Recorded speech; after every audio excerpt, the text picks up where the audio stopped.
ഇന്നലെ അതിൽ പറഞ്ഞ ആ വീഡിയോയിലും ആ ലൈവിലും പറഞ്ഞ എല്ലാ കാര്യങ്ങളും പച്ചക്കള്ളം. എടാ ഓൻ പറഞ്ഞ 1 രൂപ പോലും ഓന് കൊടുത്തിട്ടില്ല എന്നാടാ പറഞ്ഞത്. ഓൻ എങ്ങനെ പറയും? നിനക്ക് എങ്ങനെയാ മൈനെ ഇങ്ങനെ പറയാൻ കഴിയുന്നത്? ഇവിടെ ഡ്രഗ്സ് കൊടുത്ത് ഡ്രഗ്സ് ഞാൻ ഡ്രഗ്സ് യൂസ് ചെയ്തത്. സൂക്ഷിച്ച് സംസാരിച്ചില്ല എന്റെ വിധം മാറും. ആളാരെന്നൊന്നും ഞാൻ നോക്കൂല. Mind your words, okay? ഒന്ന് പോയേ. ആരാ ഇയാള്? ഞാൻ ഡ്രഗ്സ് അവർക്ക് ജാതി ഇന്നലെ പറഞ്ഞിട്ടില്ല. ഡ്രഗ്സ് എനിക്ക് തരാൻ നോക്കിയെന്ന്. ഇവൻ പറയുന്നത് വിശ്വസിക്കരുത്. ഇവൻ ഭക്ഷണം കഴിക്കാനും കള്ളം പറയാനും മാത്രമാണ് വാ തുറക്കുന്നത്.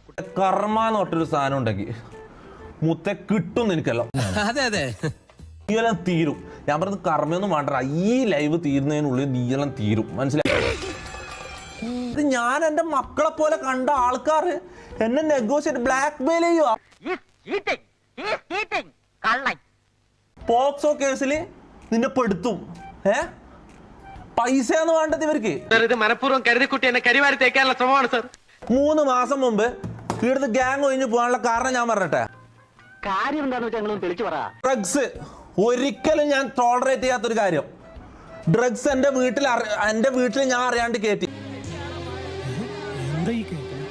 പിള്ളേർക്ക് ഡ്രഗ്സ് കൊടുത്തു. പൊലയാടി മോനെ. കിട്ടേണ്ടതൊക്കെ കിട്ടിയല്ലോ, സമാധാനമായല്ലോ. ഗ്രൂപ്പിൽ എന്താ അപ്ഡേറ്റ്?